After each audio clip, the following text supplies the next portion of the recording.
Karen retrial day 13, and I really thought today was going to be better than yesterday. Boy, was I wrong. Back on the stand this morning was Yuri Buchanan, the smirky little gem, aka Mr. Let's Avoid Questions and Dance Around Them. Mr. Can you repeat that? And he started off the morning like he usually does, repeating the same phrase over and over again, like, those items were not observed by me, or I would have collected them. Or, the item revealed itself to me.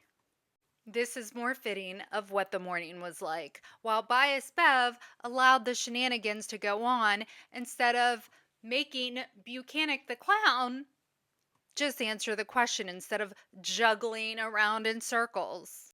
At one point, he asked Alan Jackson for a dictionary to look up a word he used. Alan Jackson was like, "You want me to whip out a Webster dictionary for you to look up a word you just used 30 seconds ago?" I can't make this stuff up, people. At one point, he says he remembers bagging the taillight evidence, but doesn't remember who it was handed off to, and that person is the one that wrote the info on the bag. So Alan Jackson's like, it might as well have just been a random stranger then, huh? He then starts to question Buchanan in regards to some text messages between Karen and Higgins. And of course, the objections begin, which then lead to a sidebar, which then lead to a break that was supposed to be 30 minutes, but it was actually 40. When they come back from the break, Alan Jackson asks him to read the text messages. Bias Bev is like, you don't expect him to read all of that. And he's like, yeah. And guess what? Sidebar again. They come back. Bias Bev gives the jurors these big packets of the text messages with instructions on how they should read the text messages. So for the third time, he asks him to read the text messages. And as soon as he starts, Bias Bev calls the sidebar again. At this point, they come back and they are now projecting the text messages on a projector so that the jury, everyone can follow along on this projector. He reads all the text messages. The whole process was about an hour. And afterwards, they immediately go into a sidebar. Before we jump into after the lunch break, I just want to add that people that are in the courtroom have said that the jury is focused. They are paying attention today to everything.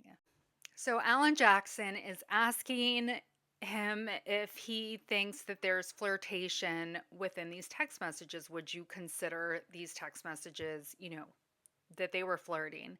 And he is just dancing around, avoiding as per usual to answer the question.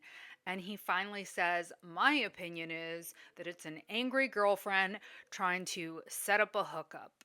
So then he's like, let me reword it. Do you consider then Brian Higgins' text to her flirtatious? And again, he's still avoiding it. He then goes into how at one point they stopped texting each other back, or Karen stopped texting him back, and talks about how on January 28th, Brian Higgins is at the waterfall and Karen Reed and John O'Keefe walk in, and how Brian Higgins texts her and she doesn't respond, and how then Brian Higgins texts John O'Keefe. He jumps to how at 2:22 a.m. Brian Higgins and Brian Albert have a phone call, and immediately they're like, objection, sidebar. When they come back from the sidebar, Alan Jackson's like, in reference to the 2:22 a.m. phone call, did you get Brian Albert's phone to extract from it? And of course, he's like, no, we never got Brian Albert's phone. And then he's like, were you aware that Brian Alberts destroyed his phone? And of course, they're like, sidebar immediately. They then move on to discuss the waterfall video footage. They talk about seeing Brian Higgins and Brian Albert and how they're roughhousing with each other, and how at one point it looks like Brian Higgins is looking towards John O'Keefe. John O'Keefe's looking back towards him. They possibly exchange words. They then go over the ring camera footage of Karen backing up and, possibly hitting John O'Keefe's car. that whole moment. And he's asking him, do you think that Karen's car struck, John O'Keefe's Chevy? And of course, he's dancing around it, not trying to answer. At this point, they switch gears and they discuss the dog, Chloe. He's like, were you aware they had a dog? He's like, yes. And then he says, were you aware they got rid of the dog? Sidebar. They then start to talk about the dog, Chloe. And he's like, were you aware that the Alberts had a dog? He's like, yes. And he's like, were you aware that they got rid of the dog? And of course, sidebar.